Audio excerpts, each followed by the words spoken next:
Thank Look at you, Curly. Ian, Chris, Chef Scott, their entire team for hosting us for lunch. This is our press sessions event on young families in the workforce, addressing the crisis of affordable housing on the East End. My name is Gavin Manu, along with my wife Catherine, who's seated right over here. We are the publishers of the Express News Group. That includes the Southampton Press, the Sag Harbor Express, as well as the East Hampton Press. We have started these events here in Southampton as well as in East Hampton. We do them in Sag Harbor. It's meant to reach out to the community, bring some experts together who've been working in the field of whatever topic we're discussing, and hopefully start some good conversations, make some connections, and just network with each other in a positive direction. We'll introduce our panelists in a moment, and I'll turn the moderating over to our executive editor, Joe Shaw. But before we do that, I would like to thank a few of our sponsors who help make these sessions possible. I'd like to thank our presenting sponsors, Rocco Carrero Wealth Advisors. Rocco's here today. Thank you very much. Rocco's got an office out on County Road 39. I jumped in with him a few weeks ago, and it was just a really great talk, and it's been a pleasure to get to know him. Also, the law firm of Toomey, Latham, Shea, Kelly, Dubin, and Corderaro. Thank you for writing down how to pronounce. We've got a team of them here today. Thank you very much for your support. I'd also like to thank our session partners. Farrell Fritz, attorneys at law, Brian Doyle and Liz Vale are here with us today. Thank you. The Adam Miller Group and Advantage Title, both have been great friends to us over the years. Chris Nuzzi's here from Advantage Title. Thank you, Chris. Also, the Hackett team from Merrill Lynch, Burke and Sullivan, attorneys at law, and Daniel Gale, Sotheby's International Realty. Thank you all very much. Anything we do, whether it's putting out the newspaper or our website, we do need the support of the business community. We hope that it gives back to them as well, whether it's through traditional advertising or helping us with events like these. We're trying to bring people together, again, like I said, and give everybody an opportunity to meet each other, work with each other in a constructive fashion. So any business owners that want to be part of what we're doing, feel free to grab me or Ellen at the door and talk to us afterwards, and we'd be happy to talk to you. So with that, I'd like to introduce Joe Shaw, our executive editor. He's going to introduce the panel with a series of questions. If you'd like to talk, we welcome that. Raise your hand. We'll bring a microphone around to you. Just speak into the microphone. Try to stay brief so we can cover as much ground as possible. All right, thank you very much, and Joe Shaw.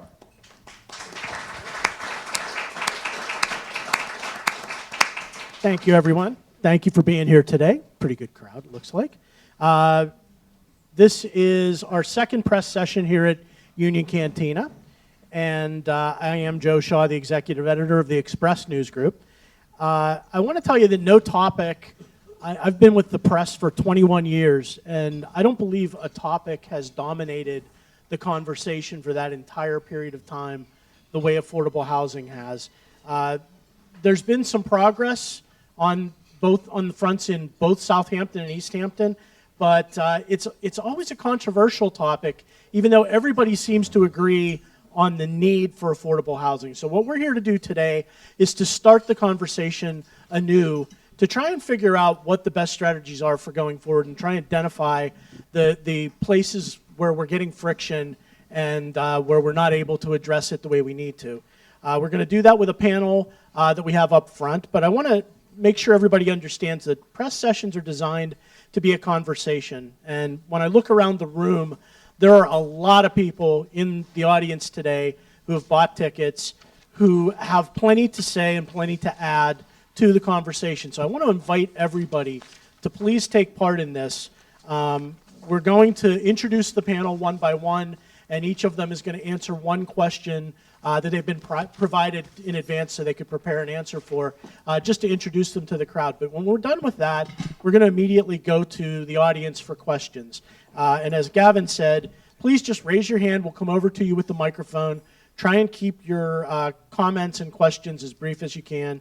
My job is basically traffic cop. All I ask you to do is listen to my directions, and we'll give everybody a chance to speak when we can.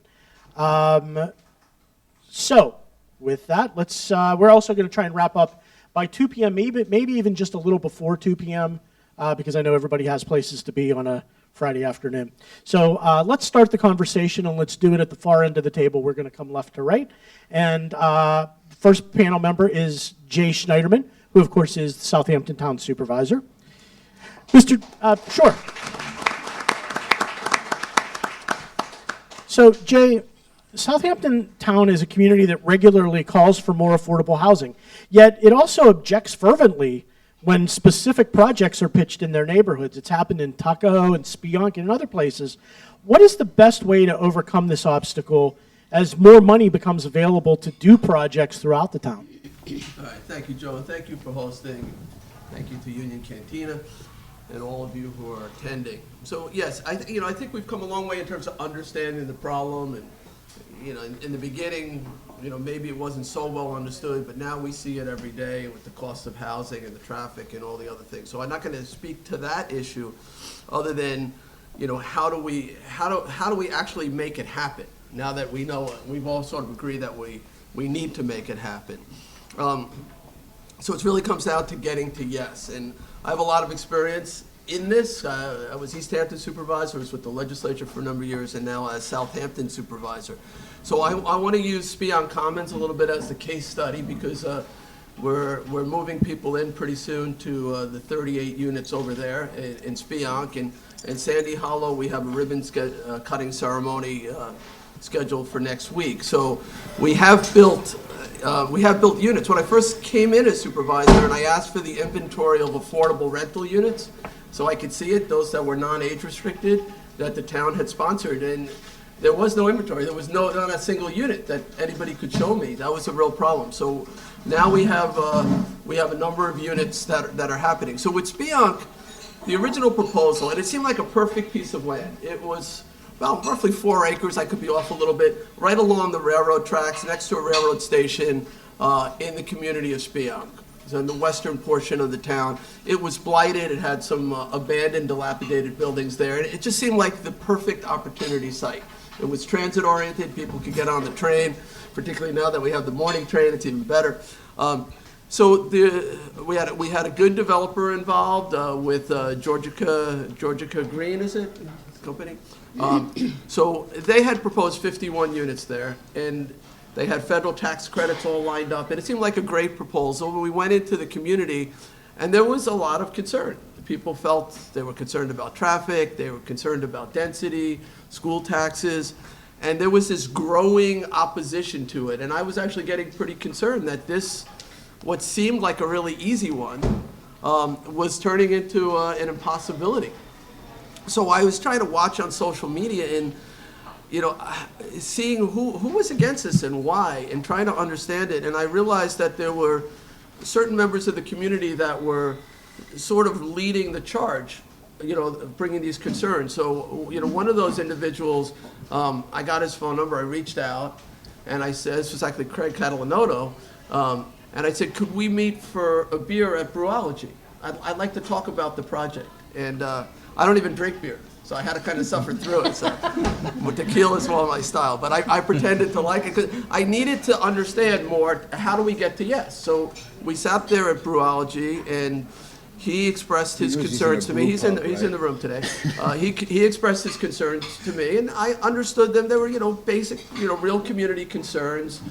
Neighbors would bring up. They thought it was too much for the site, but clearly he understood the need and wanted actually to make something happen. So I had, how do we get to yes? So we sat down, we looked at the numbers, we worked with the developer, we tried to bring in some additional subsidies, went to the AG's office where we were able to get another $1.5 million toward the project.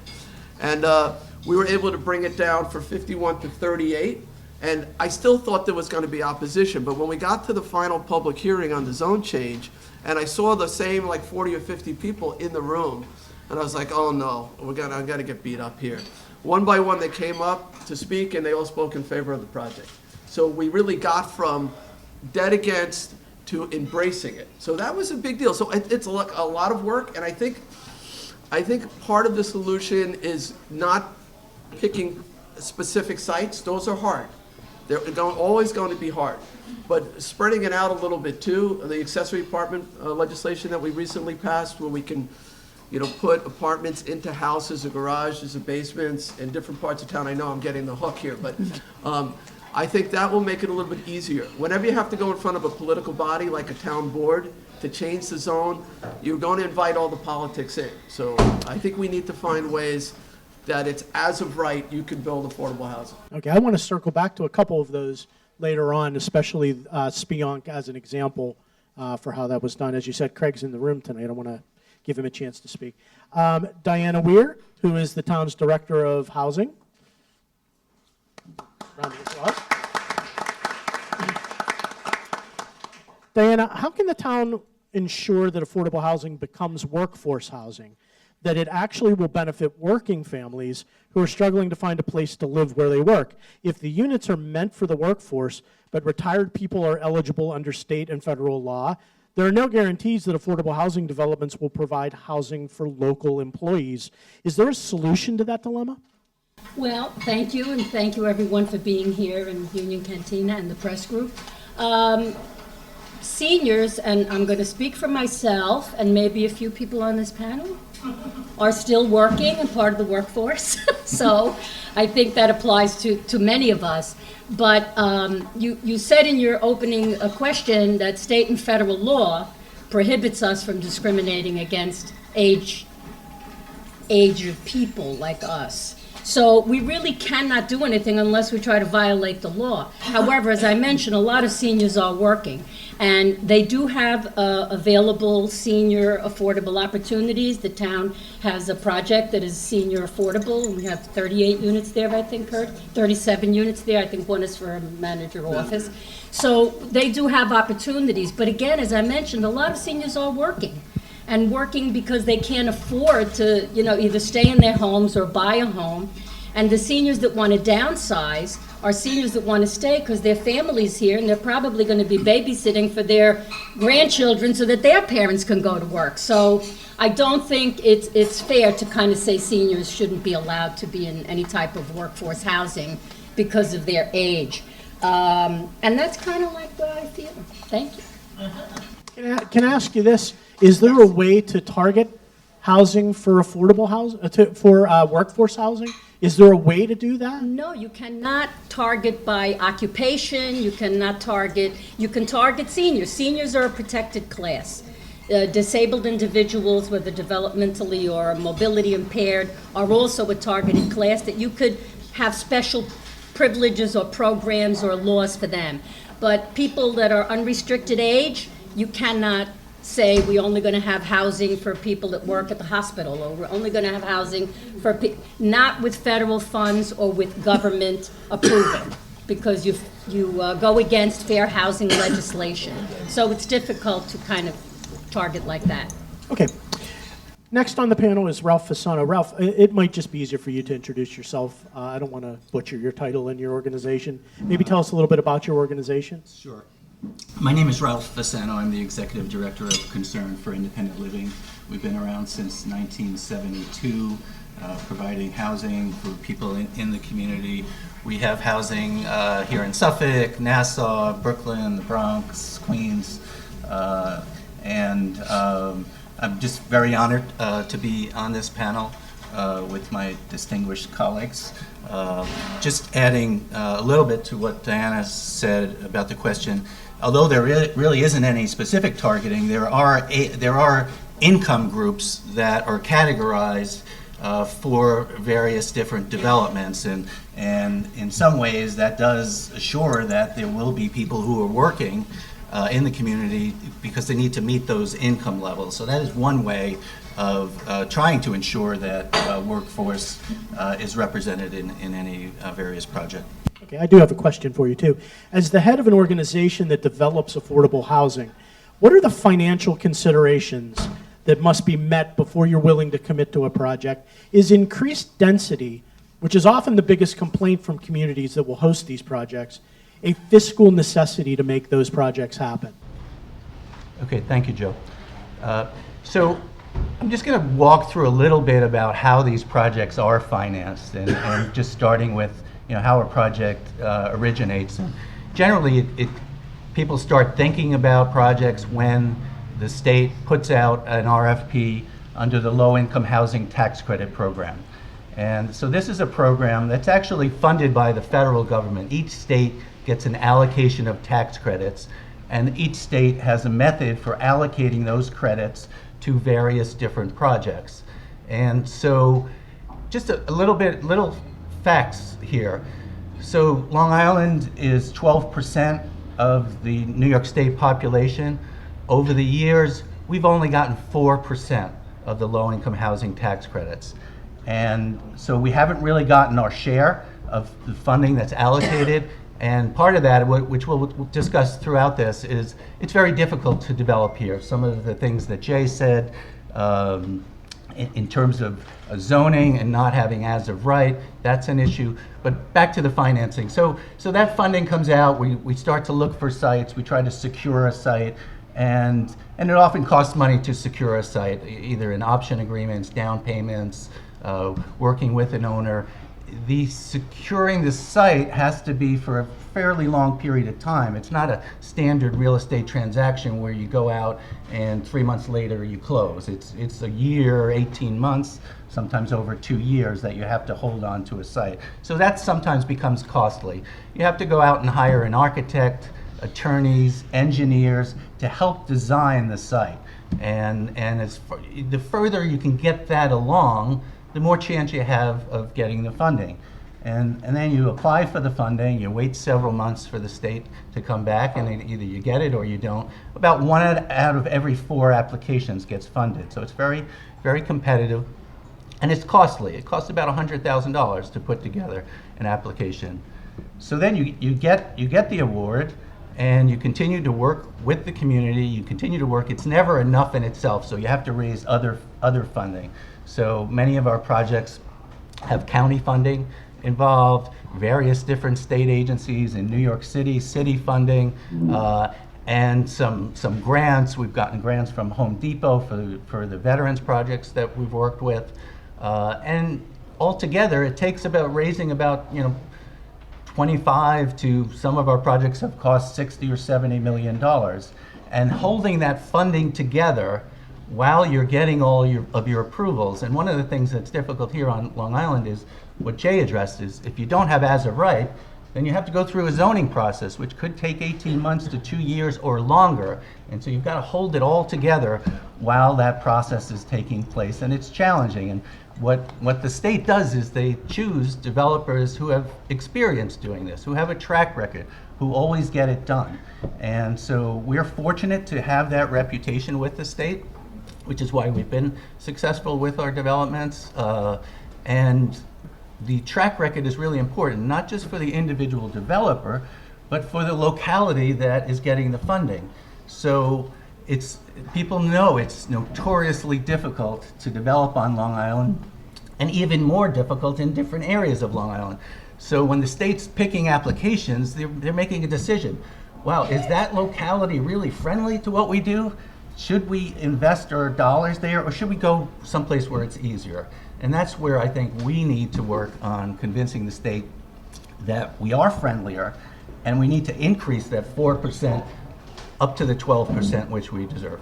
And I just wanted to ask too, your organization is a nonprofit, correct? Yes. Okay, just wanted to clarify that. Michael Daly, who is a local real estate agent, a member of the town's zoning board of appeals, but is on our panel because he was the founder of the organization YIMBY for Yes in My Backyard. Mr. Daly? Hi. So, Michael, your organization was created in response to the reaction from most host communities, which generally support the idea of the need for more affordable housing options, but they often object to having it built near where they live. How ultimately can that obstacle be overcome? Should neighborhoods not be given some say in how properties in their midst are developed? Thanks, Joe. And actually, I believe that neighborhoods should have more of a say in terms of what gets developed in their backyards. And because we're at a point now where the way things get done is people kind of complain about the fact that there's not enough affordable places to live. They wring their hands about it, and then when the town makes a recommendation for an affordable housing project, then all the people that don't want it run to town hall, scream and yell, go out of their minds, say stupid things, such as, I don't want my maid living near me, or those people are going to climb over the fence and jump in my pool if you put them back there, or, and people like Jay and town boards and village boards are left to hang out and dry while all the NIMBYs come to meetings and go out of their minds. When the good people, I mean, we're preaching to the choir here today, I would presume. The good people are at home watching television, eating Chunky Monkey ice cream and saying, oh, I'm sure that'll be fine. You know, they don't need me, I'm not political. And going to a town or a village board meeting is intimidating. And the kind and gentle people typically are uncomfortable about standing up and being noticed. But what I'm going to tell all of us is that it is not going to happen without us going to these town and village board meetings. Because the people who are fearful of what affordable housing stands for, affordable housing, the term is a lightning rod. And people immediately picture the worst case scenario when they hear the term affordable housing. And they conflate affordable housing with public housing. Oh, I just drove over the Throgs Neck Bridge and I'm driving through the Bronx and I don't want to have one of those near me. Well, you know what? It's not even conceivable that one of those would be near us. Have you driven by Sandy Hollow? Have you seen how nicely that came out? Have you driven by Spionk and seen how nicely that came out? We'd see a lot more of them if we would allow them to happen. And affordable housing is there for people who are from Section 8 all the way up to families of 8 who are making $200,000 a year. A family of 8 making $200,000 a year can qualify for affordable housing today. And what I believe that YIMBY should be is, you know, the Peconic region, okay, we have 5 East End townships and we have 10 villages. And I'll just focus on Southampton Town since we're here. Out of the 10 villages in the region, we have 1, 2, 3, 4, 5, 6, 7 of those villages in Southampton Township. West Hampton Dunes, Quogue, Sag Harbor, Sagaponack, West Hampton Beach, Southampton, and North Haven. And then there are 41 hamlets on the east end of Long Island. And out of those 41 hamlets, we have Bridgehampton, East Quogue, Flanders, Hampton Bays, Northampton, North Sea, Noyac, Quogue, Remsenburg, Riverside, Shinnecock Hills, Spionk, Tuckahoe, Watermill, and West Hampton. And my belief is that the CACs, and I've been visiting several CAC meetings over the last year or so, to talk about and listen around housing. Every community knows what type of housing they need. Some need housing for seniors. Some need housing for young families. East Quogue, for instance, they have said, we don't need any more families because our school is bursting at the seams. Okay, so then decide what type of housing your community needs. Come up with a plan.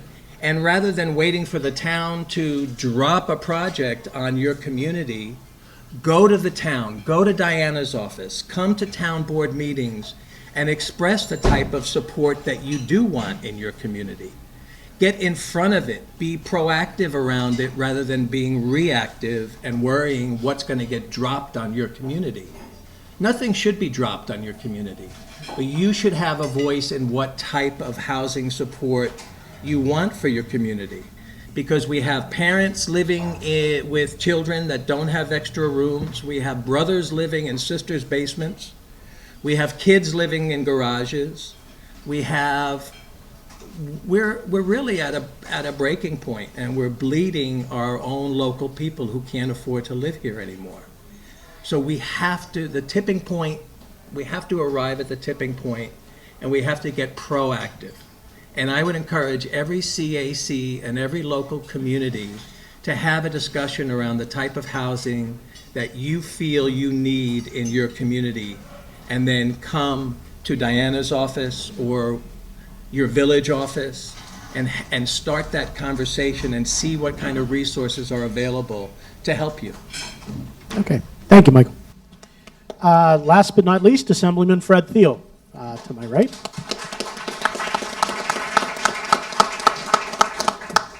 Fred, the Community Preservation Fund was created in 1999, and it was successful in its goal to limit the intensity of development on the South Fork. You have a new proposal for a real estate transfer tax that would be modeled on the CPF, and it would fund affordable housing opportunities, which often means more intense development. Can the two coexist, and are they compatible? Well, I think to start, I would reject the underlying premise of your question, and that is that somehow affordable housing and a community that protects its open spaces, its farmland, its water quality, its community character, that somehow those things are at odds. I think the essence of this is what every community should be doing, and I think communities out here are doing, and that is good planning.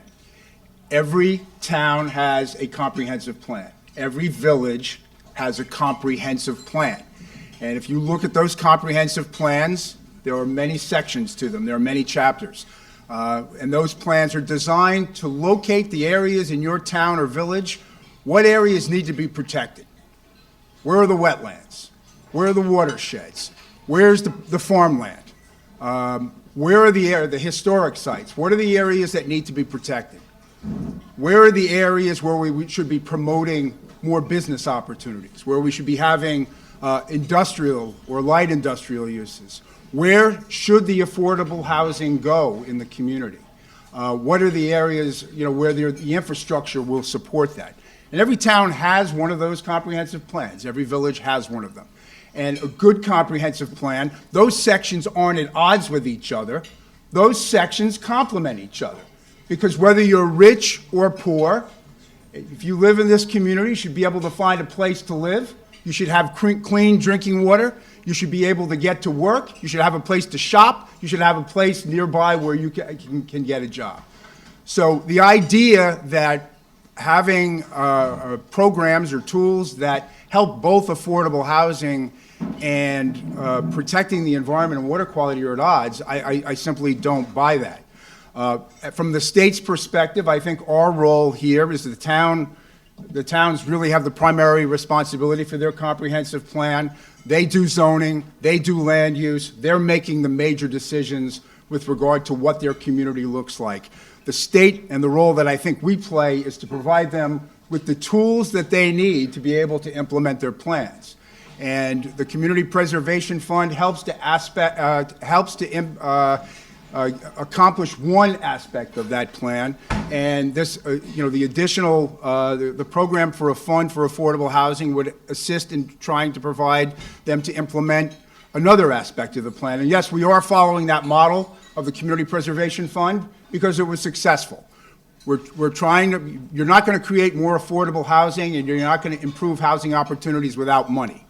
Money is going to be necessary. So you need a revenue source that's fair, and we tried to devise one that was fair. One that, yes, increases the rate of the tax, but also increases the exemption from $250,000 to $400,000. So the majority of closings that happen in this town would actually pay net less under the housing fund than they pay now. Every transaction under $1 million would pay less, and that's still the majority of closings in town. So there's a revenue source. There's a requirement that the town has to implement a housing plan. So they need to look at the housing component of their comprehensive plan and update it and tell people how are they going to spend that money? What's the plan for that money? And then finally, which I think is the most important part of this, is it's not the state legislature making the decision. It's not the town board making that decision whether or not they want this tool for affordable housing. It's the public. It's a mandatory referendum. So to me, the state's role is to provide tools to help the local government, and this is a tool, I think, consistent with what Michael Daly was saying. It provides the tool. It requires the town to tell the people how they're going to use the tool, but ultimately, it's each one in those neighborhoods and those communities that will decide whether or not they think this is a good idea or not. So I have two questions, Fred. What's the status and timetable. The legislation at the state level is approved, correct? Yeah. And the governor signed, but it needs to be approved locally, correct? Wrong. Wrong, okay, please. That's The bill what was we're, passed that's what both we're here houses for. of the legislature, it passed by overwhelming margins in the Senate and the Assembly. The legislature this past year passed about 900 bills. And the governor has 10 days to sign those bills. They do not all go over at the same time. They start going over in the summer into the fall. This bill has not yet gone over to the governor. The governor still has to make a decision on this bill. Assuming for the moment, just so we can go through the process, if the governor does sign the bill, then the next step, and that will have to happen between now and December 31st, then the towns would have to pass a local law to implement the bill. They would also have to adopt a housing plan to show people how they're going to utilize the funds. And then finally, the last step would be a referendum. That could happen as early as next November. And do you have a general idea of what the revenue might be for Southampton Town if the tax is enacted as proposed? Yeah, so it's basically addition and subtraction. Additional revenue is generated by increasing the rate from 2% to 2.5%. You have to subtract out what would happen because you're increasing the exemption from 250,000 to 400,000. So you add, you subtract, you net it all out, and for the town of Southampton, that would probably generate somewhere in the neighborhood of about $10 to $12 million a year. All right, we're going to go to the audience for questions. I actually want to start with Ann Lawal, who is the director of the Southampton Business Alliance. And the reason is that the Business Alliance has actually tackled some affordable housing projects on its own. It's worked on some projects. And I want to ask what you've learned and what we can learn from what the Business Alliance has gone through for what works and what doesn't in trying to put together affordable housing. So the Southampton Business Alliance, Joe's been in business actually for 25 years. 10 years ago, every year we poll our membership. And the most outstanding thing that we say, how can we help you? Affordable housing. We cannot maintain good employees here because they can't afford to live here. So we said, okay, the town was doing nothing at that point. We decided we'd start another not-for-profit, the Southampton Business Alliance Housing Initiative Corporation, of which Tony Panza, sitting next to me here, is the president. And we have only built in 10 years 5 houses with 2, although we're available to build. We're very available.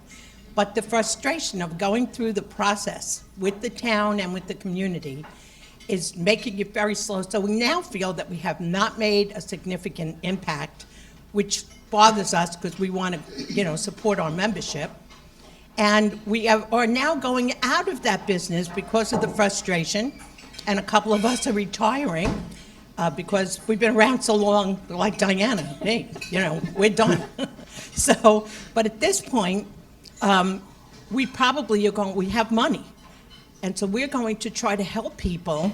We haven't got all the statistics down yet, but we're going to help with down payments, because we think that that would be very helpful. Also, I love Fred Thiel, but Fred, that extra 0.5%, the Community Preservation Fund. Community means the people also. We've done an outstanding job in saving our open space and maintaining the character of the town of Southampton. But we have to turn towards the people. Another 0.5% on that 2% tax. That 0.5% should be included in the 2% tax. And so we've taken a public stand against the proposal.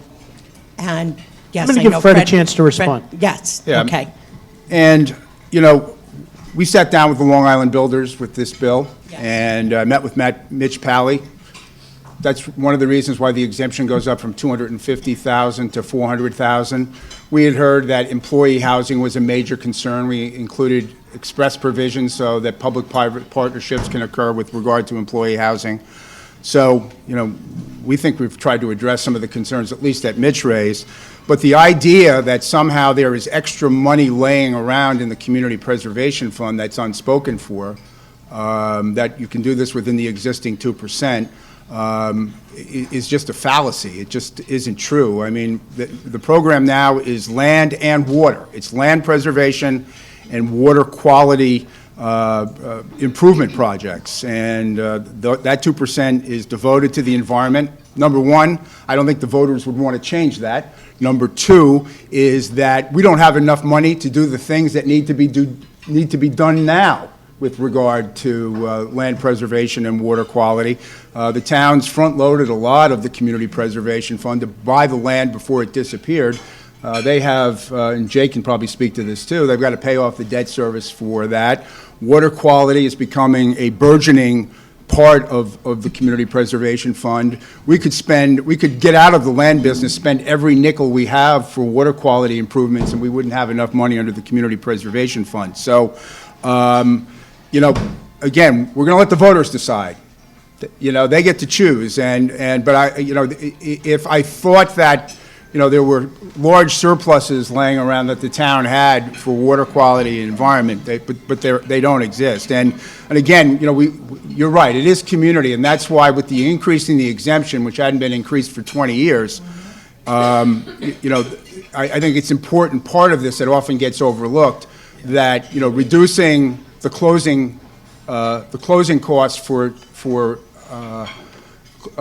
transactions under $1 million, which is the affordable market. I think that's an important part of this also that sometimes gets overlooked. Before we move over off that table, I wonder, Tony, if you're willing to take the microphone, can you talk a little bit about what some of the frustrations that Ann spoke about, and what were the frustrations that you had in trying to make more things happen and working with the town? Sure.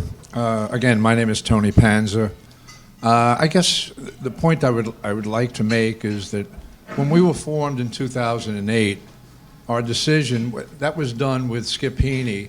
We had conversations with Skip because he felt he needed an arm to get the job done. And we basically formed the organization, the Housing Initiative Corp, based upon his recommendations. And what he was looking to do was he was looking for a partner between the town and a not-for-profit. We were that arm. And when this was all put together, we anticipated 2 to 3 houses a year, 2 to 3 lots a year coming to us that we would be able to build. Well, I can tell you, over time, that obviously has not happened. We've gotten 5 parcels, 2 of which we were able to put accessory apartments in. So we basically built for seven families. Just to address who those families were, we had one doctor who was an intern at the hospital who was renting one of the apartments. We had a teacher, we had 2 nurses, we have a social worker. I mean, you know, it goes on and on and on. We had a gentleman that owned a landscaping business. So, I mean, the people that we put in there are productive people for the community. But just to regress, what I found was that because the town is so political, every time we were told, oh, we have a piece, and it was introduced, basically the community would come out against it, and quite honestly, the supervisor at that point would back off. I mean, we had a piece, the Girl Scout, there was an adjunct piece to the Girl Scout property that went into the Community Preservation Fund. That's in Hampton Bays, correct? I'm sorry? Hampton Bays? Yes. There was a 1-acre piece with a house on it that needed renovation. Well, after 5 years of being told, we're working on it, we're working on it, we're working on it, the house, I think, ultimately was knocked down.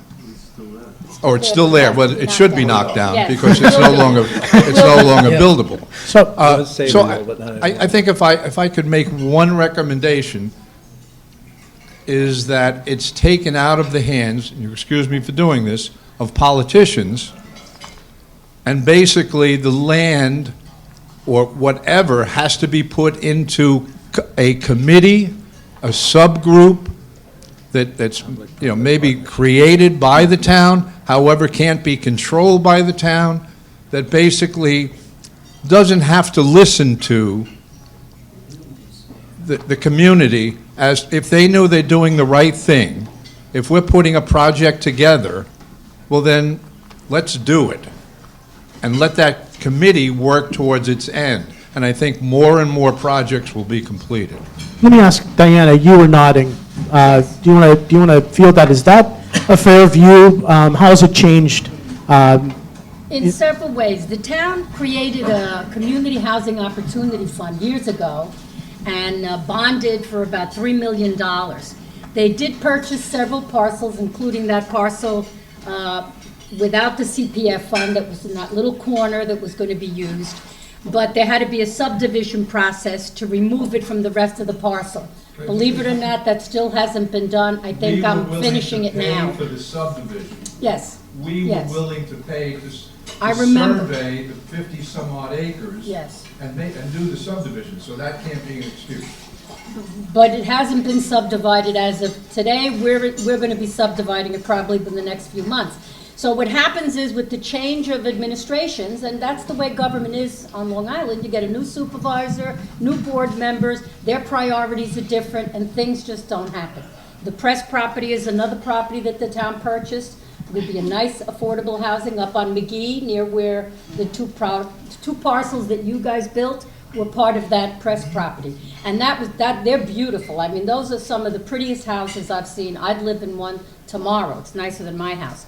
So the processes of that, trying to subdivide, trying to get the community, and then new board members come in with their priorities, and that's their prerogative because they're newly elected. So everything gets sometimes led by the wayside. What happened in Southampton Town is that they kind of lost, or I don't know what happened, the housing director was no longer there.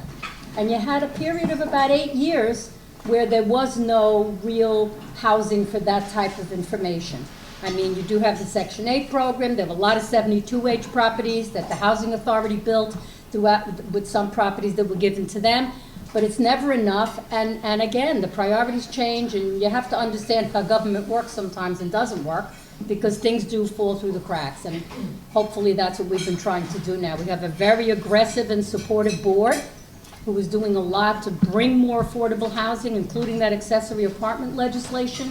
The town did receive an award for that legislation. Newsday wrote an article about it because it was innovative, it was different, and hopefully it will create. We have about 15 or 20 inquiries, and some people now, probably half a dozen, are in the process of building accessory apartments. And the beauty of Fred's 0.5%, and we can argue about whether it's good or bad, is that Fred gave us, or the towns, all the different options. So one of the largest things that I think is important with Fred's legislation is allowing people to purchase a fixer-upper, let's say, that normally they wouldn't be able to do because that might be only as affordable as it can get, and use that fund to help them buy the house and then help them rehab the house. And a lien would be put on so that when they sell the house, it would be paid back. But that's a way to rehab existing stock and existing homes that people could afford if they could only afford to upgrade them and fix them so they'd be livable. So I think employer-assisted housing, making the private sector also chip in, have this fund chip in, and be able to give a little more money to people for down payments. So it really is an all-encompassing kind of legislation that allow us to do things that won't increase density, as some people, are against. Jay, if you can just pause for a second. I want to give Michael a chance to respond. He had asked, and I'll come to you next. If you guys can keep your comments brief, because I want to get some more questions. Sure. What I'll say is that was a great idea, Tony. And I believe that a big part of the issue in terms of why it never went forward was because there wasn't enough people there supporting it, talking at these meetings. And there's been research that shows that nationwide, 65% of the people who speak at affordable housing meetings are the people who don't want it. And they're the loudest, and they literally intimidate these boards. And if all the boards here is people who don't want it, then they're left believing that that's the way the community feels. So if we want these things to happen, I predict no affordable housing projects are going to happen until the community comes out and supports it and vocally supports it. And if anybody wants any help doing that, I'll go with you. I'll hold your hand. I'll Okay. go with you to the next meeting. I'll role play with you. Okay, Jay. You know, Let me let Jay get in here. All right. First, Tony, thank you for the work that you've been doing through the not-for-profit. Appreciate it. And we do need partners like you. So this idea of doing, the town supplying lots to build houses on. If we have to go out and buy lots, we're paying the same $500,000 everybody else is paying for vacant land, and then even if you do it at costs with no markup, it's just $300,000 to put up a small house. $800,000 all in it's very hard to deliver an affordable housing. That's just too much public subsidy. The tax requirements would make everything else unaffordable for everyone else. So we use a program called the 72H program primarily. A 72H program is when somebody defaults, they stop paying taxes. The county has the right through the Suffolk County Tax Act to take that property. They take that property and they have a program where they can transfer it to the town for affordable housing purposes. And we've had a number of lots. The two houses you guys built in Sagaponack. Sagaponack, the highest priced zip code in the nation. These guys built two houses with the help of the town, each with an accessory apartment. So we actually have affordable housing in Sagaponack. So we have been working with the Suffolk County Housing Authority. We have Curtis Highsmith, who's the director. We have Bonnie Michelle Cannon, who's the president of the board. They're both in this room. And we've been giving primarily the 72H parcels to the Housing Authority. And Curtis, how many of you guys built or in the process of? We've built nearly 20 units, and we have 8 in the works. All right, so they built 20, they got 8 in the process. So, and we do like working with you guys too, but we're working with our own kind of agency, this Southampton Town Housing Authority, and we're moving them forward. So, but we do have more. I know you guys are dropping out of the business, and that's unfortunate because you guys do an excellent job, and the more partners we have, the better. That press property that Diana mentioned, we'd like to build a number of houses on that property. It's right, adjoining the village or in the village. No, it's outside the building. Yeah, but it's not far from here, so that would be a great opportunity site. Joe, can we give Ann a final thought? Final comment. The 2 parcels that we got on McGee Street, we had to trade the Girl Scout property.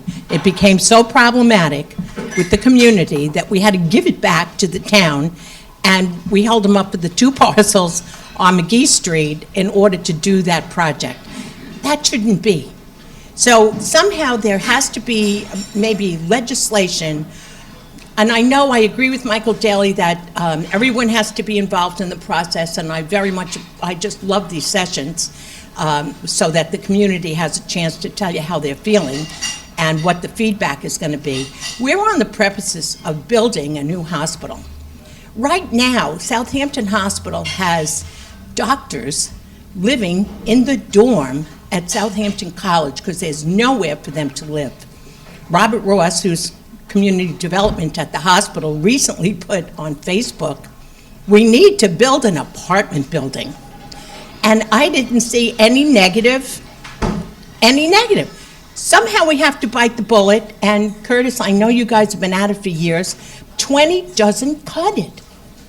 You need rental, you need people to buy. We want to help with the money that we have from our Housing Initiative Corp. We're going to try to help people with a down payment so that we can actually help them get in, because we understand that nothing is cheap around here. Even affordable housing is not reasonable or affordable. Okay, thank you, So ma'am. that's our frustration. Fred, you wanted to say something very quickly? We talked about what are some of the tools you can use, but really, we're getting at, I think, what the heart of this issue is. And it always reminds me is that old joke about, a mother and her only son, in affordable housing is like that. She wants you to get married, but not to anybody. And that is this in a nutshell. Everybody wants affordable housing, but I don't like that one over there or this one over here. And, that is part of the issue. And there are just 2 things that I wanted to offer what Ann had to say. One is the idea of focusing resources on existing housing stock and helping people with first time, with their down payments and getting in the marketplace. That is included as part of this legislation. I think has to be a big part of whatever the solution is. And the second, just because you brought up the college, you know, there are in the hospital, and the hospital is going to be moving over there too. But I think there are housing opportunities on the campus where the location of the old dorms. There have been some preliminary discussions about you know, what could happen there. The bureaucracy at Stony Brook can be interesting sometimes to deal with, but I do think that that's a that is a possibility over there also. Hi. Can everybody hear me? Okay, I'm Bonnie Cannon. I'm the I'm not the executive director. I am the chairperson for the town of Southampton's Housing Authority and its not-for-profit arm, Ascend. And Curtis Highsmith is our executive director. And I must say that, you know, I have been, and the organization has been at the forefront of this back when Skip Heaney was in office. And I'm going to take another spin on this, other than talking about, you know, what hasn't been done and, you know, what we should have done. I want to go forward as far as talking about the positive things that we are doing. And it makes my heart glad today to see this room full of people, to see the supervisor here, to see Diana Weir here, to see Mike Daly and Fred Thiel. I mean, there was a time, at one point in time, where we all were not together. Now we are more or less together. We're talking about doing things together. When you talk about that organization that is, you know, partnered with the town, the Housing Authority and Ascend are very much partnered with the town. So other organizations, and I think that's what we need to look at, other organizations need to come in and partner with us and with the town to make these things happen. Fred, we've been talking for years regarding the percent tax for the housing. We're now getting ready in the throes of making that happen. These are all things that we need to come together and make happen for our affordable housing to move forward in a way. We need the communities there. We need that to happen as well. So now the piece that's missing, and I'm going to be finished, the piece that's missing is for our people, our local people that are working here, the ones that need it. How can they afford to buy these houses? We talked about down payment assistance, but we also need to be very honest. A lot of individuals have some credit problems. So we need to find creative ways for them to be able to afford these housing, maybe go out to some private equity lenders where we have more flexibility in what kind of loans that they can get, but we need to look at that as well. And once we start looking at that piece, I think then we would have more of a full circle of everything and components of what we need to actually to bring affordable housing to the town of Southampton. Thank you. Got a question over there? Hello? Yeah. Hi, I'm Curtis Highsmith. I'm the executive director of the Housing Authority. How are you? I know, I You are the understand. executive director. I am the executive Just director. like to tell the truth. I do want to address, I do want to address two things. One, the part of the issue and the challenge is no one really can define affordable housing. What is affordable housing? Is it rental? Is it for purchase? What's the limit? Is it $300,000? Is it $200,000? Is it rent at $1,500? We keep trying to identify it after the fact, instead of coming up with a plan to establish what are the divisions of housing we need. We need rental, well, what are those limits? We found this in Sandy Hollow and Spionk, as we're leasing up right now, where we had a dimension in terms of the number of units. What happens? Well, we have a majority of the units are a studio and one bedroom. Doesn't seem to be the need. So what happens is when individuals are looking in the workforce, they're looking for a larger capacity to be able to live, but they're also looking, and the other thing that they said is the rents were too high. Well, we had to have the rents a little higher for the workforce, so that it would be specifically for the workforce. So when we start identifying this after the fact, trying to create the what kind of impact we want, we're not really looking at the need. We're not establishing and having a truth and honest conversation on how do we attack this and how do we do it strategically and not after the fact. Secondly, those 72H properties, I'm glad you brought that up. Part of the challenges with those properties sometimes is that it's overwhelmed with a lot of problems, issues. So, illegal subdivisions, covenants, restrictions, different types of liens and on the program. It took me nearly 2 years just to release a large portion of just that section in Riverside because it was so out of balance in terms of what we had to do to make it legal and bring it forward. And then the next thing is, they're so small, it makes it very difficult because now we have variances. We have pyramid issues. So construction, I've learned more about construction in the last 4 years than I think I've ever done in banking in my entire life, and I'm 15 years in that. I will say that we need to come up with better legislation so we can have an as-of-right process for these types of developments, whether it be single-family homes, whether it be multi-family housing. We need to come up with a plan where, just like we did with the assisted living, where there's a minimum lot size, a number of units per lot, and then we'll be able to establish that, and it goes to planning and not into politics. Let me jump in. I want to ask Jay Schneiderman a question. Jay, what's the impact, sorry. Jay, what's been the impact of Airbnb on affordable housing? Has it had a negative impact as far as making year-round rentals available to the workforce? I mean, I don't have any data on this, so I can only answer it anecdotally. You know, the town does allow houses to be rented, but 2 weeks is the minimum. I mean, obviously, I think there's hundreds, if not thousands, of properties listed through these shorter-term rentals. To some people, it's probably how they afford to live in the community. They rent for a few weeks, and that helps them pay the mortgage or send their kids to college. So they depend upon it. It's the reason why they can stay here. But it does create a competing marketplace. If you can get more, forget about the short-term rental, but just the Memorial Day through Labor Day, or July and August, you get more than you do renting it for the year. So, we're a popular tourism area. That's been going on for many years. Airbnb, HomeAway, that's sort of a new tool that allows people to rent directly rather than go through a real estate agent. But I'm sure it's had an impact by being so economically viable, a better alternative financially than perhaps renting year-round. Okay. Hello, my name is Pamela Harwood. I'm the chair of the Bridgehampton CAC. We have not touched very often on this topic at our meetings, and I will definitely be putting this on the agenda so we can cover it more extensively. But we have discussed it here and there over the last 3 years that I've been chairing. And I've also reached out to my neighbors, because lots of people don't come to CAC meetings who live in the community. I moved into a neighborhood in 1991 that was considered workforce housing at the time, ranch houses, half acre. That's where all the workers lived and where all the locals lived. It wasn't very desirable in the face of some of my friends, but that's what we could afford and we bought there. And what my neighbors often say is that, well, they see affordable housing, they want it for their children. They were born here, they raised their children here, they want to be able to have their children stay here. When you go to CAC meetings, people will say, well, I have a business and I need workers, so I want affordable housing to be for the workforce.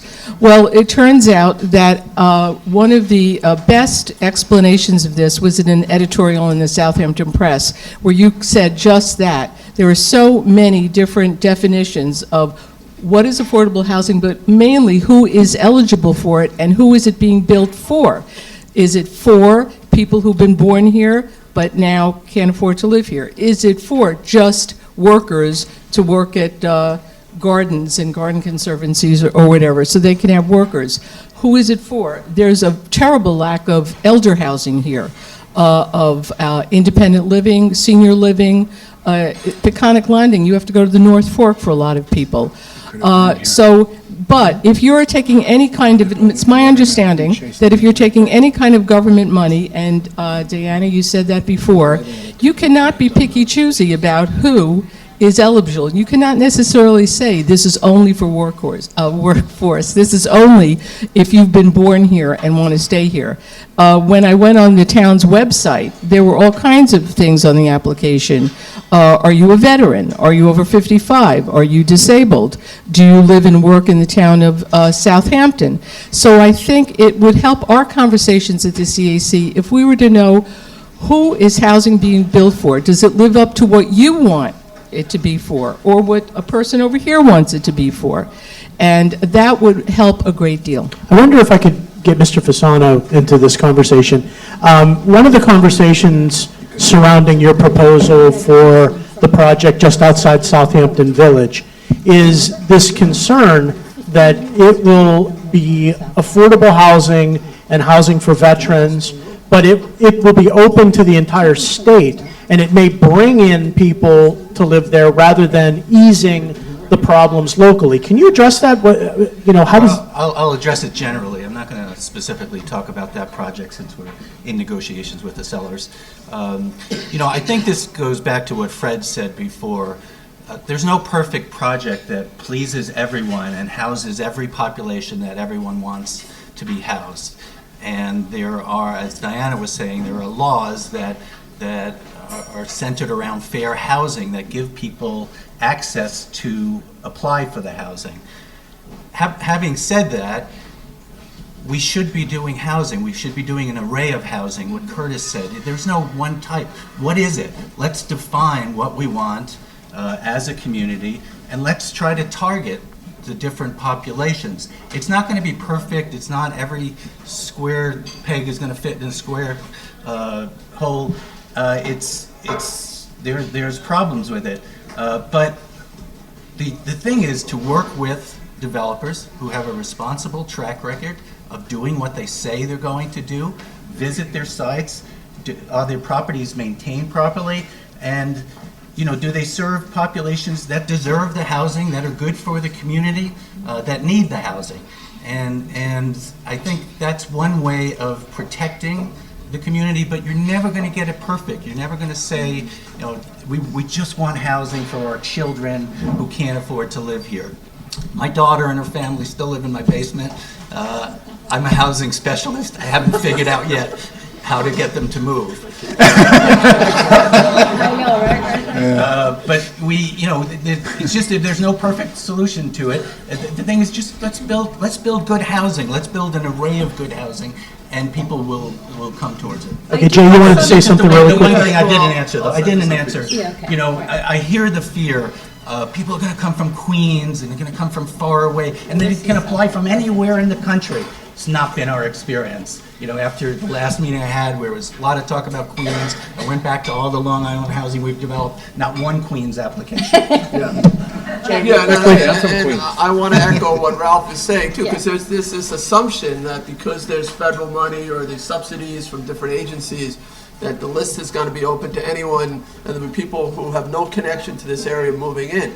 We've held these lotteries now. We have data, and Diana, we just did the Southampton Point lottery. That new construction on County Road 39, and I think there was 15 units there. Yeah, so the ones that we closed in Tuckahoe, the 2 individual homes, we had 258 people in that lottery. The 2 people that ended up buying those 2 homes were local Southampton residents that work in the area and are raising their kids in the area.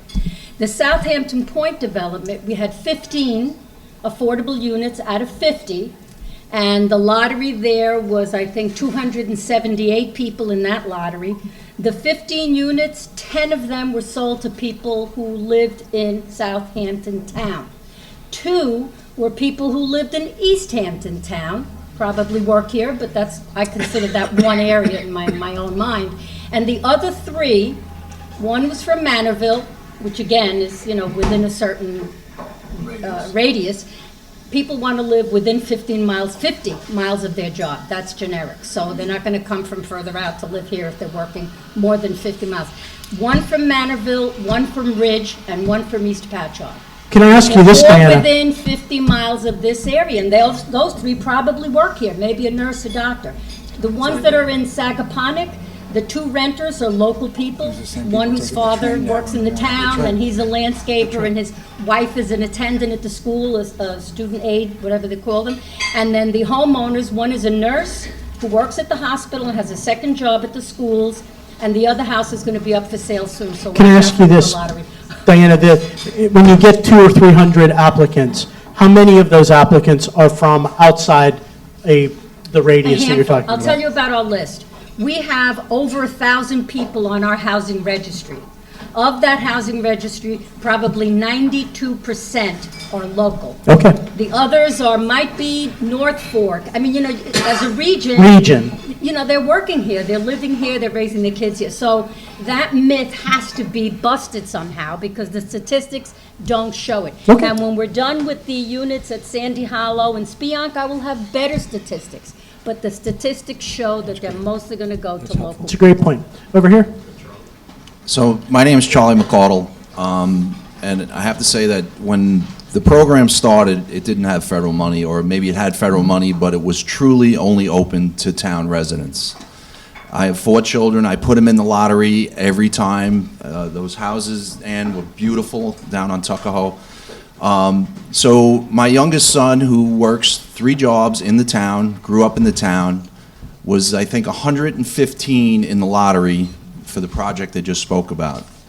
And he is in the running, I have to say, we're very happy, for the very last unit.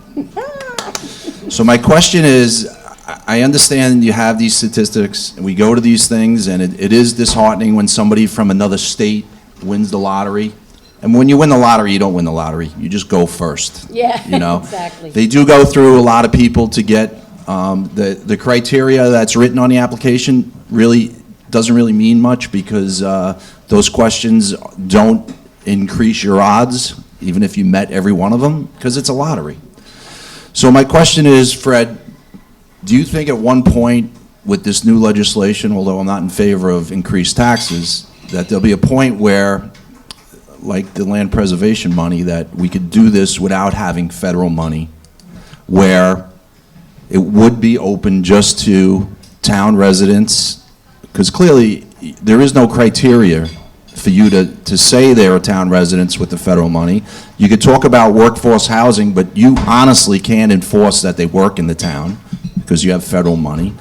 And so my question is, do you foresee it ever being that this project will go without federal money? Could it be just for town residents or town people that work in the town? Yeah, it's a great question that I wish I actually could give you the answer to, because well, I guess some of that will be on the town level. All I can say is that, one thing, it'll generate somewhere in the neighborhood, in this town, about $10+ million a year.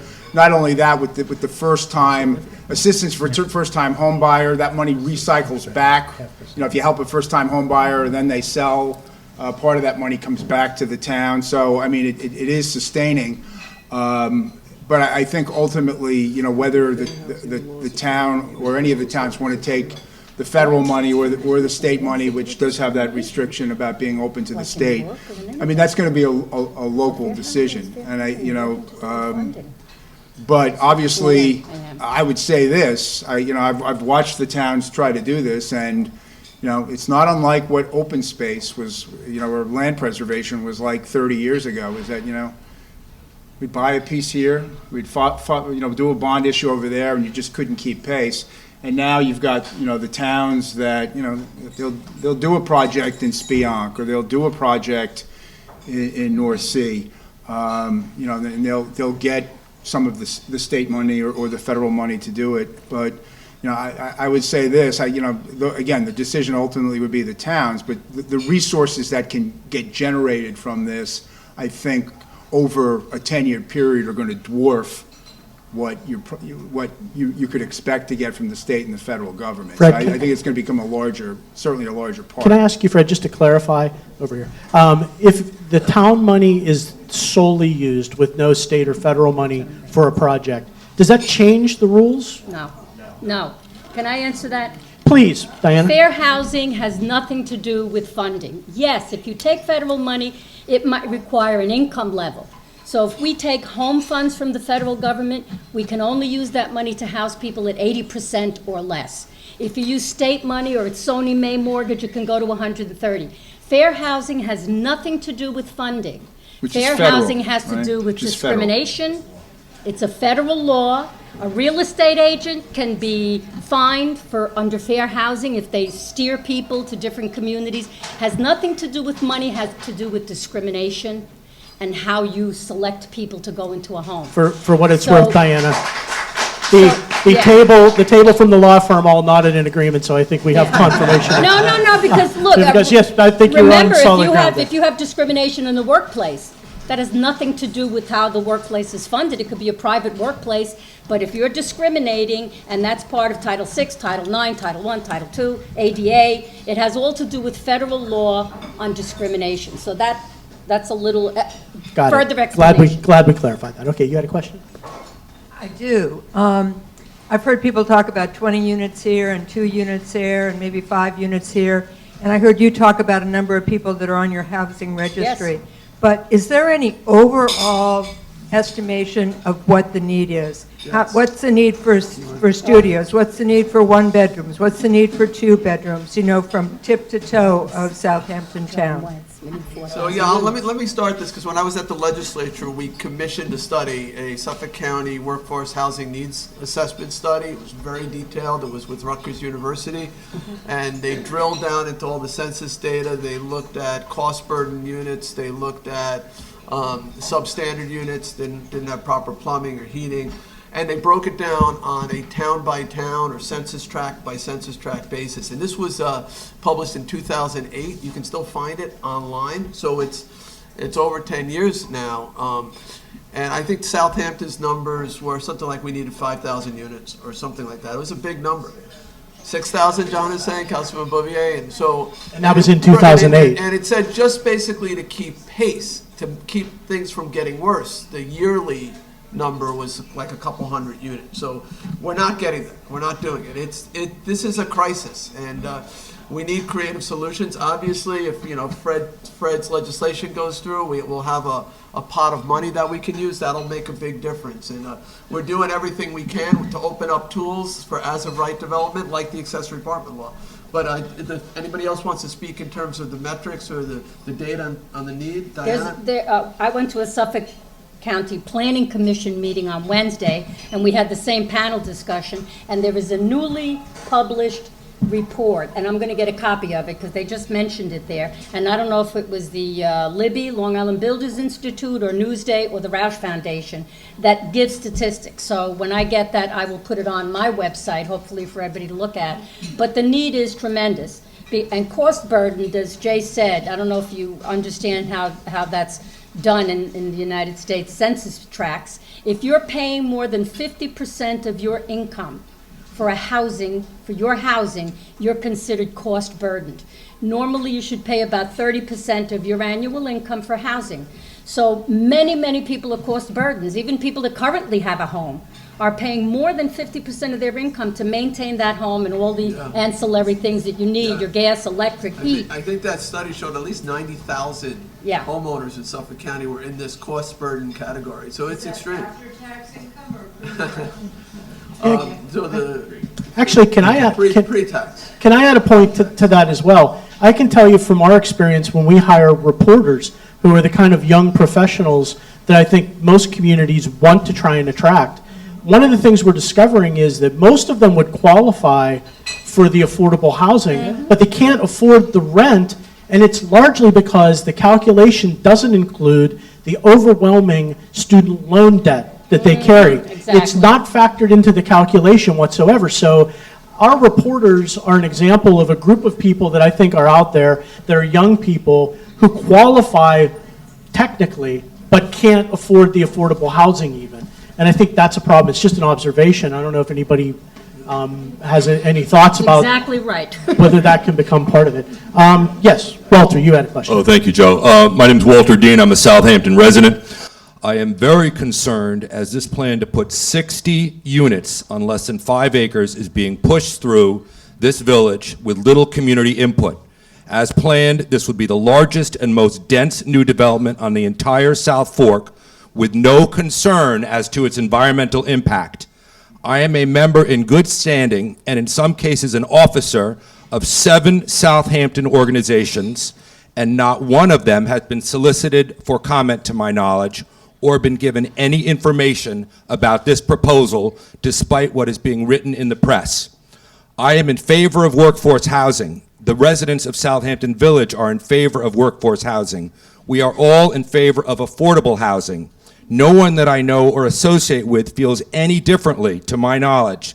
This plan, though, to put 60 units at the edge of our community is clearly being forced on us in every way, and it is flawed in every way. This is not workforce housing. No one who applies will be required to live or work in the village of Southampton. This is also not senior housing. The site, which has no road frontage, that has been chosen is zoned for 10 units, not 60. It is located next to the Southampton Care Center, which was also forced on this community with no consideration of the impact that it would have on the area, which has resulted in 280-bed facility with an enormous amount of traffic jamming up the highway and North Sea Road. If this newest proposal goes through, there could be more than 400 people on less than 15 acres, resulting in even more traffic at what is the busiest intersection on the South Fork.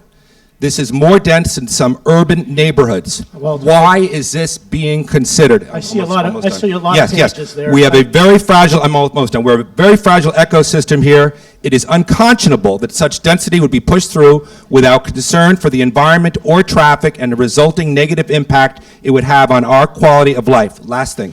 Although this proposed site is the town side of the line, it is my understanding that Southampton Village Police, Southampton Village Ambulance, the Village Fire Squad will be responsible for answering calls for this development with no compensation to the workforce village taxpayers.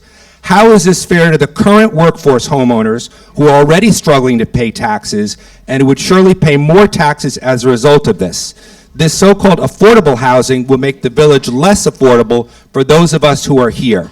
Finally, I urge our elected officials to insist that this not be forced onto the community as proposed. The intersection of County Road 39 and North Sea Road is dangerously congested. The complex with 60 units is too dense, will cause irreparable harm to our ecosystem, and does not solve the problem of affordable housing for the local workforce. Thank you. Okay, I'd like to let My point exactly. let Jay respond first. I'll give you a chance, Ralph, if you'd like to respond, but let me let Jay take it first. Well, sure. I mean, that was sort of classic. It's not to demean what you had to say, but this is something I've heard that exact speech many times. So, this is a problem. This is my neighborhood here too. I live in this area. This is a 5-acre parcel. It's up against that Hill Street development where the houses tend to be on pretty small lots. The area that, if you took the same area and you moved it over to the south, the number of houses and bedrooms in there is roughly equivalent to what is being proposed within this facility. Now, we haven't made up a decision yet, but some of the things you said there's no road access. So there is clear access off of County Road 39 to this property. Okay, it's not, okay, I thought you said no road access. We're looking at access issues. This is going to be before the town at some point. This would require zoning changes. Mr. Fasano is progressing this. We have to make a decision whether we'll even entertain an application. Should we entertain an application, then there'll be public hearings. We'll get to hear all of the community's concerns, and it reminds me a little bit, in different ways, of Spion Commons, where there was also a very, strong initial reaction to it, but we ended up coming together. Maybe you and I have to sit down for a beer, even though I don't drink beer, and maybe we could figure out how to address some of your concerns, because I think this happens all the time. We all support affordable housing in the abstract, right? We know it's needed. Soon as we pick a site, it's a problem. So it's too dense or whatever, the environmental concerns. Now that's going to have sewage treatment, there's no doubt. We'll remove the nitrogen from the water. We'll do our best for, in terms of public transportation. But, this area here, particularly east of the canal, we need to create some affordable housing east of the canal. Look at the traffic crossing the Shinnecock Canal every morning. Those are all people going to work. We need to have some workforce housing here to help alleviate some of that commuting and traffic congestion, and so we got to find a way to get to yes. It's not going to be easy, and those are the conversations we have to happen. You said right clearly that we need affordable housing, so let's figure out how to work together to make it happen. I want to make two very quick points. with respect, Mr. Dean, we want to be careful that we don't let this become a conversation about this particular project, because there isn't even an application filed yet, and Mr. Fasano can't really speak to that project right now. So I just want to keep it broad. It's clearly part of the conversation, so it's not out of bounds to ask. Are you able to respond in any way, Ralph? I'm just able to say that anything we do, there would be numerous public hearings, there will be significant environmental studies, and there will be an opportunity, traffic studies, there will be an opportunity for everyone to voice their opinion, for us to perhaps make some changes to the development as it progresses, if it progresses. We don't have a purchase and sale contract, which is why we're not making the rounds at this point, talking to everyone. In order to make this happen, we have to have an agreement to be able to purchase it. So I can assure you that the issues that you addressed will be addressed publicly, and as Jay said, we would sit down with you and try to resolve any problematic issues. And there are problems, I acknowledge. There are some problems that need to be addressed and worked through. We are more than willing to do that. What I would suggest is if you wanted to visit one of our sites to get an idea of what we do, we have a 60-unit site, so you can get the idea of what 60 units looks like. I think there's a picture in people's head that when you have 60 units, all 60 people rush out, get into 2 cars from every apartment, and go out onto the road. I can tell you the sites that we have, it's really quiet. There's really no density issues. We don't have problems. You can speak to the communities where we are and that have welcomed us, and actually not always welcomed us at first, but later said that we were an improvement. So I'd like to work with you. Ralph, just real quick, on the, you threw out a number, 400 people there, and I think we're talking 60 units, so I think that 6 or 7 people. Clarify, Southampton Care Facility was forced on this community previously, which has 288 beds. That is directly next to this one. If this has Oh, you're 60 counting the units, traffic from that. well, they're right next to each other. So in a plot of less than 10 acres in the village of Southampton, where the residents are trying to Okay, I think- control the I just wanted to traffic. clarify Yeah, the that's record that this proposal is not generating 400 people. The two Right. together are going to be over Okay, 400. point made. Right here. My point exactly. I'm Gloria Burke, and I'm on the planning board of the town of Southampton. And I'd sort of like to go back to process. We heard from Fred Thiel that there may be some money coming through the new CPF law. Michael, you talked about getting community involvement, and we talked that we have a master plan. What I'd like to see is let's strategically look at a process to take those 3 things together, get the community involved. A new master plan takes years and a lot of money. Can we have individual community discussions with the idea that if that money, that would be a way actually before we even have to vote, that taxpayers would understand what we're trying to do. So I'd like to maybe sort of leave my point on a high note, is to try to work to come up with a process that we can take all of those pieces and make them work where the community is saying, yes, we need this, and here's some places where you could put it. We are doing that right now because Fred's legislation requires an updated housing master plan. Now, the town has a master plan that addresses everything. The housing component is small, but we are doing that now. We're using community opportunity funds to do that, and I'm starting a request for proposals for agencies or engineering firms that do this for a living to come in and do that housing plan, which would take in all the communities, all the needs, all the traffic. So that housing plan has to be presented to the community before the vote in November of 2020. So we're working on that right now today. As soon as the governor signs that bill, we're out with the RFP, and that won't take years. It will be done sometime in 2020. So my idea wasn't a brand new one. No, it's wonderful, as a matter of fact, but I'm glad you brought it up, because we are addressing that, and it will deal with the community input as well. I don't know if they do surveys or how they work it out, but that's the specialist, the planning specialist that will do that. Good stuff. I wanted to comment that I also support the idea that the 0.5% should be presented to the voters as an option of either being an additional 1.5% on sales transactions, or 1.5% as a portion of the Community Preservation Fund 2%. And the reason I believe that is I think they're very interrelated, because the way, when I look at the town website and the way purchases of property for the Community Preservation Fund are going, more and more of the monies are being spent in the Aquifer Overlay District in the woods, because that's the only thing the town can basically afford to purchase because of the way they have to conform with appraisals, and they cannot buy farmland the way they used to, which is what we want to see them buy. In my opinion, I feel that an awful lot, every time you purchase with community preservation funds in the woods, you're taking away affordable land. So I think those two things are very interrelated. And secondly, I'll just mention one other thing is, I think the one thing the town board needs to look at is the accessory apartment part of the town code. Because I've heard over and over again from people that it's very, very difficult to conform with that and get an accessory apartment. And I think now as it's becoming much more acceptable, I think the whole concept in the town code, the concept is you should only have single-family dwellings, and everything points to single-family dwellings in the town code, in the building code. And I think all of our perceptions are changing, and if they loosened up the accessory apartment wording so that it was easier to create one, to use it even for your own children. You can't use an accessory apartment for your own children now. Okay, yes, you can. But, oh, you can? Yes, any So family anyway, member, more yes. uses, and so you could continue, like if you create it for affordable housing, you could, if someone moves out, you could continue to use it for other things. The more you expand, my message is the more you expand supply, then it doesn't really matter how you create the supply or who gets the supply.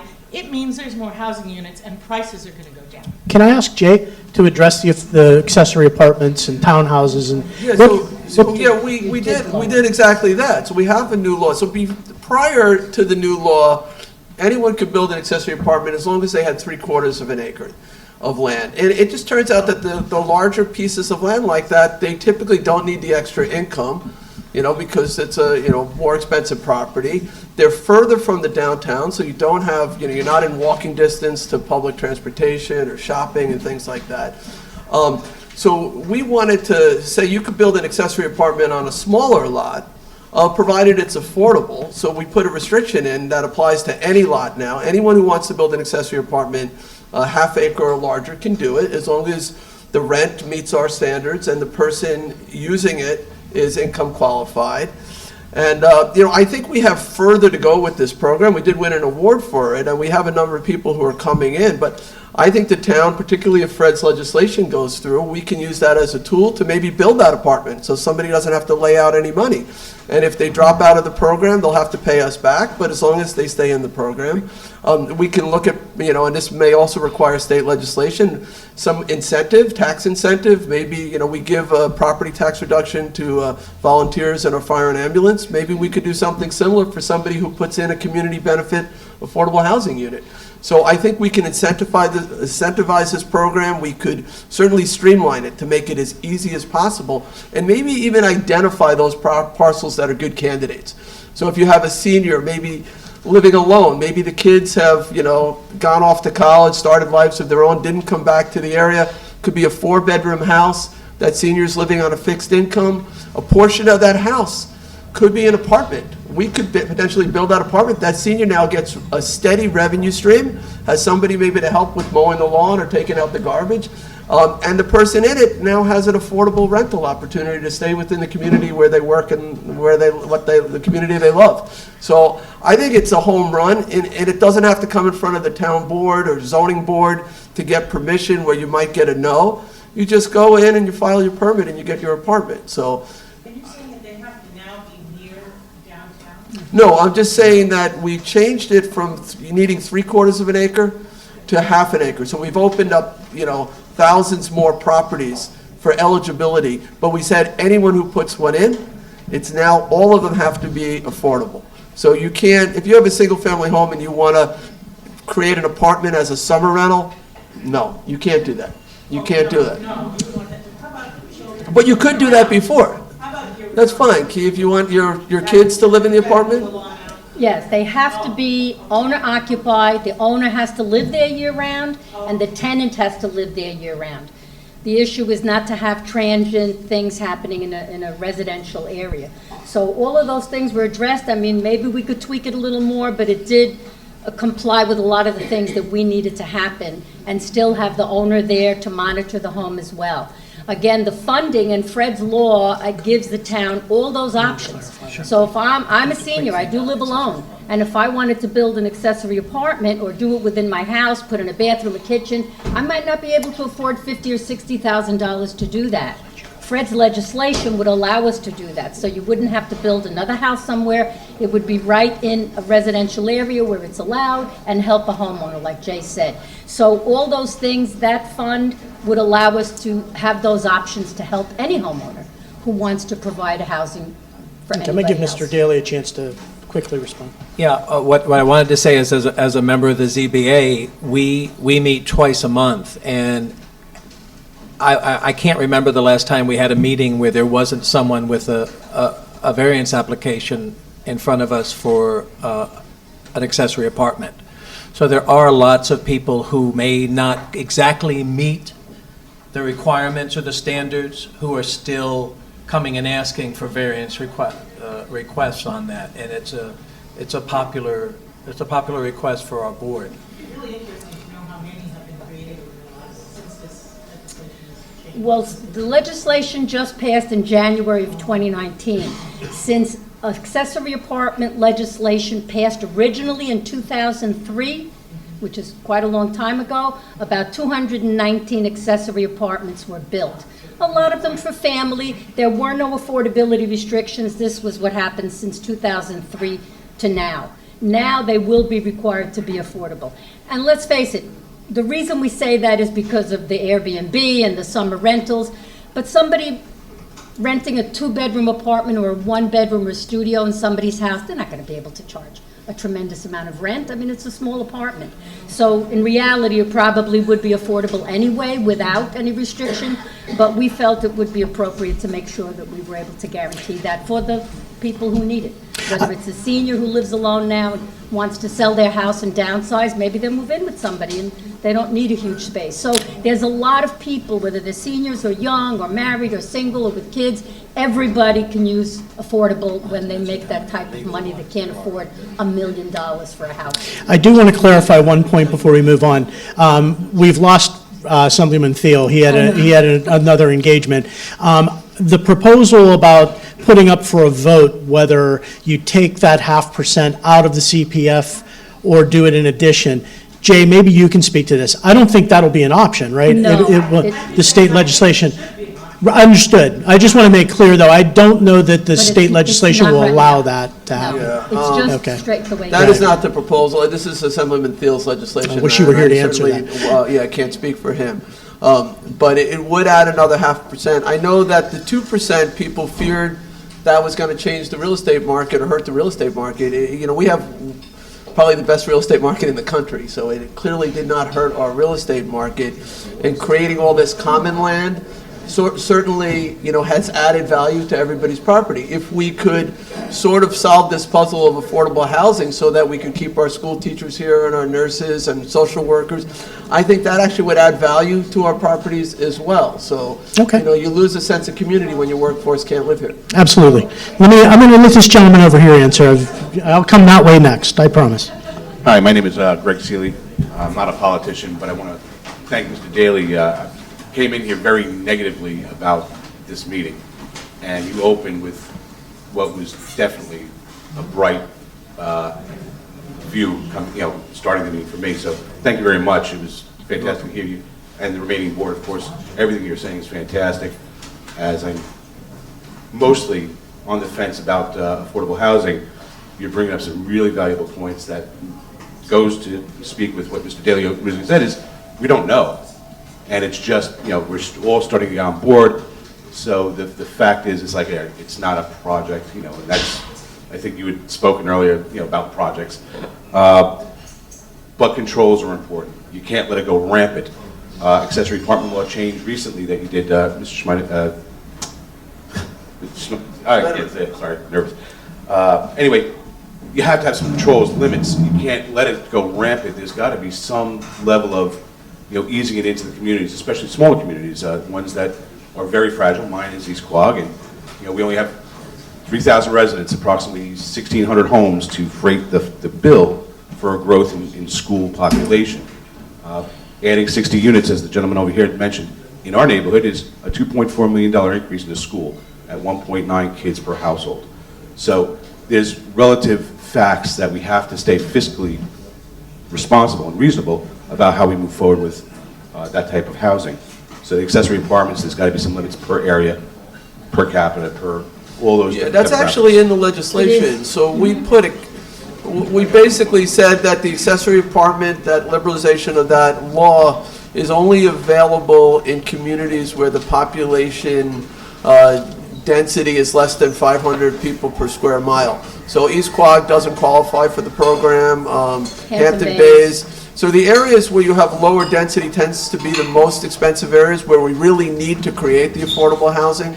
So, we wanted to address that. We also didn't want to increase the density of the community beyond what our comprehensive plan said. So for each accessory apartment created, we're extinguishing a credit, a housing credit that was reserved from land that was preserved. So every time we preserve open space, there are rights, development rights on it, and we've been banking those rights, and we're extinguishing one for one. Every apartment created, we take away one of those rights so that the ending population of the community won't be different, but the composition will be, because we'll be more, economically diverse. We won't be just an elite community of multimillionaires. We'll actually have, a workforce.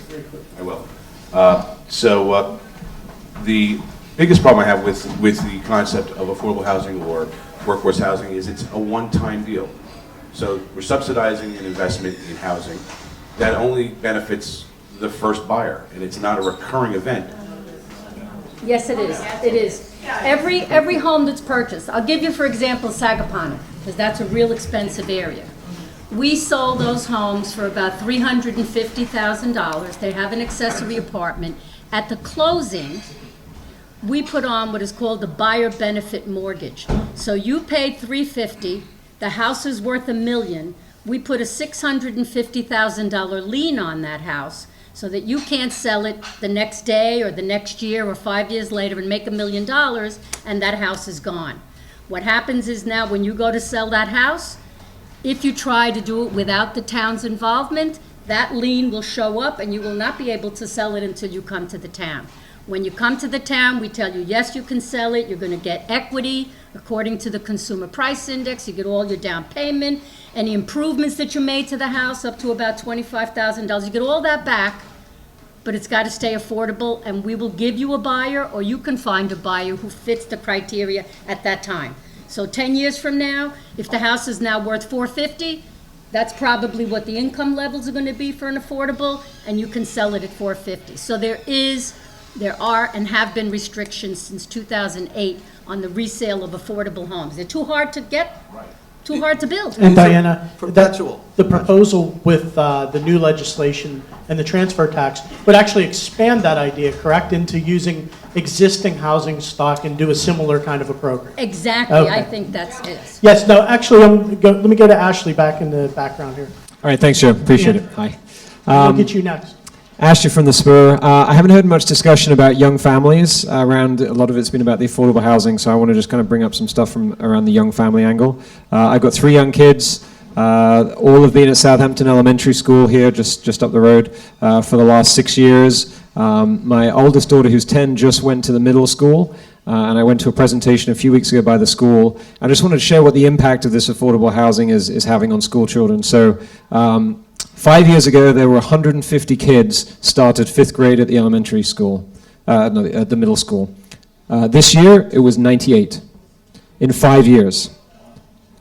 So Southampton Village specifically has got a massive issue of bleeding families, and probably because of affordable housing, there's probably other issues as well.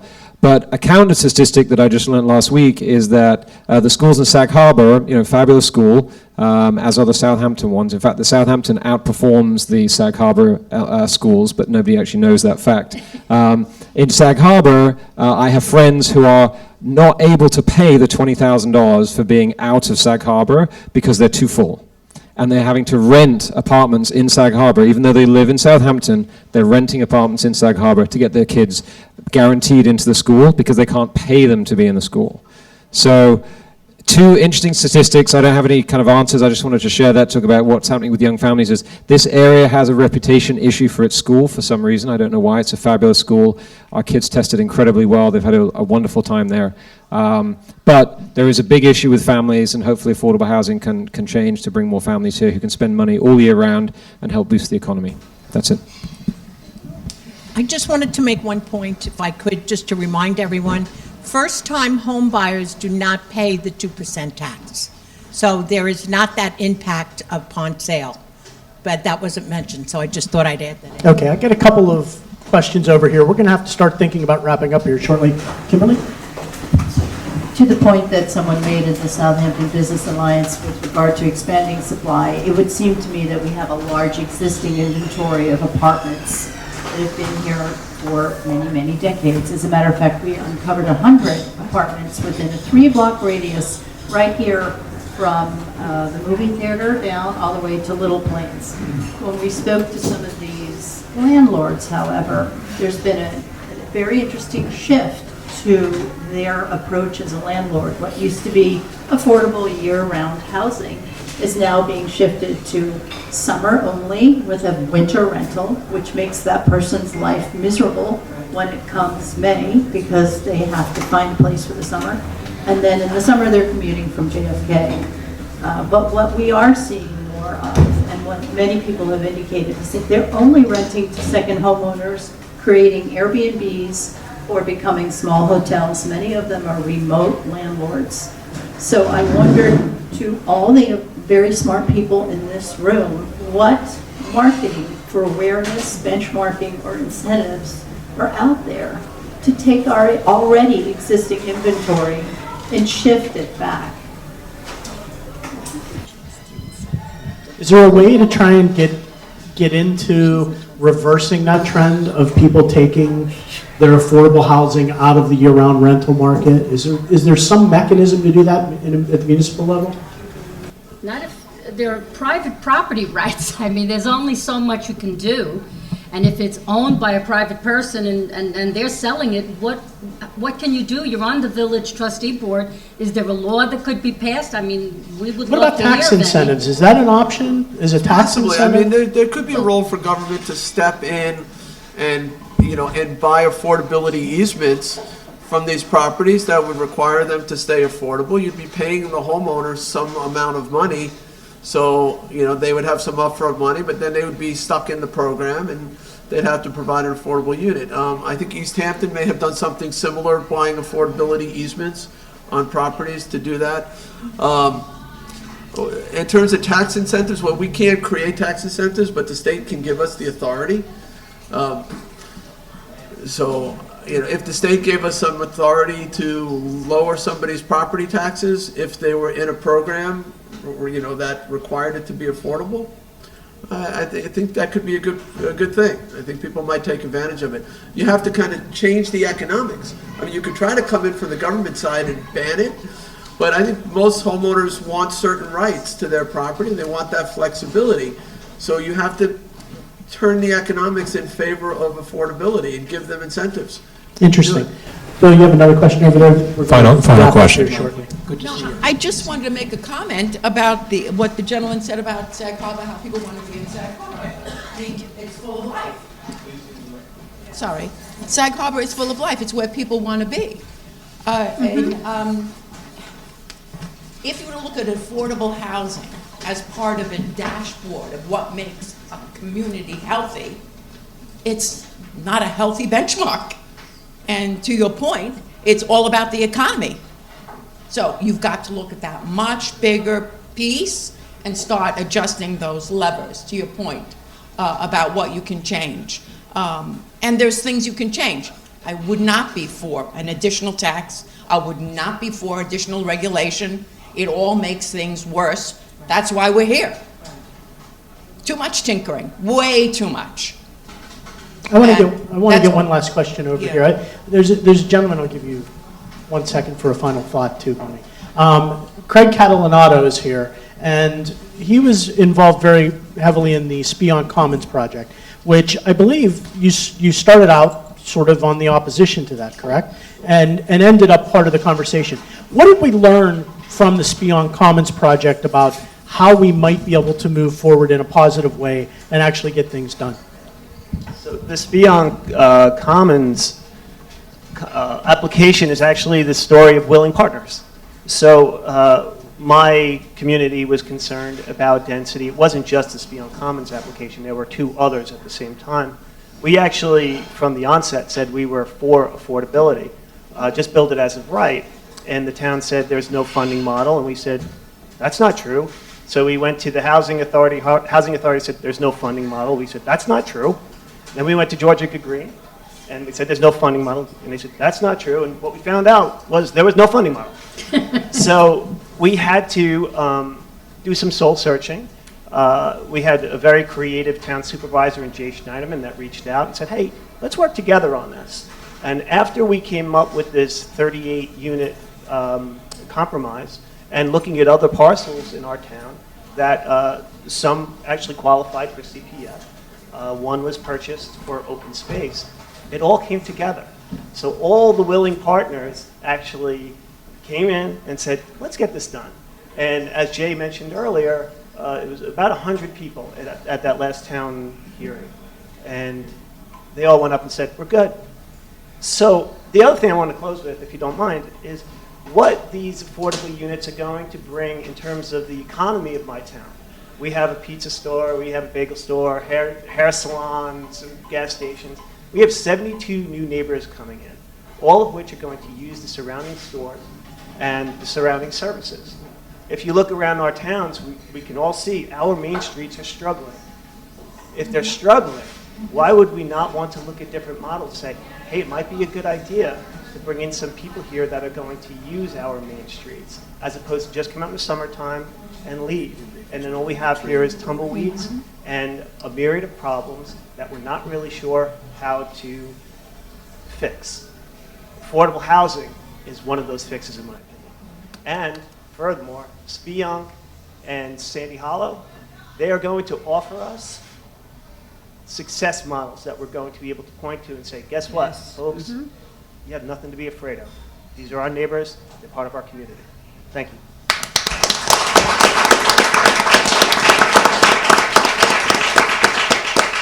Bonnie, I'm going to give you last word here.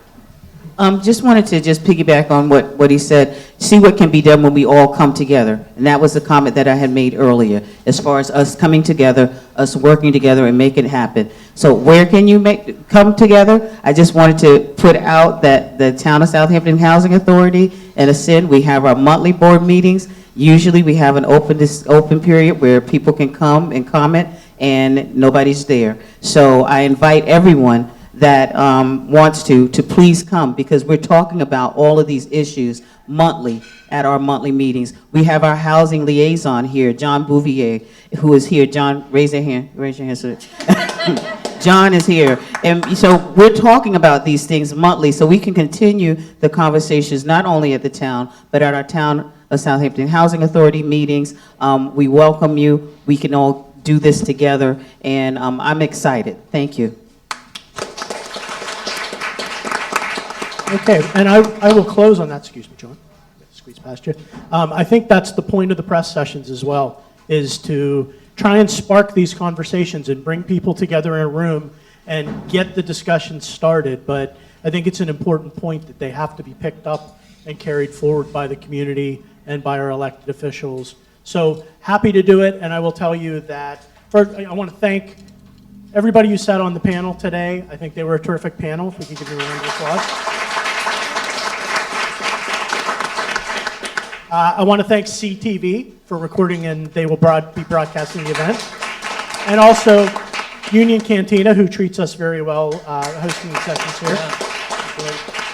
I will tell you that the conversation will be continuing in East Hampton on Thursday, October 24th, when we will be doing a press session there called Open Land and Accessory Apartments, Striving to Address the Affordable Housing Crisis. So we're going to continue this conversation in East Hampton on Thursday, October 24th with a press session.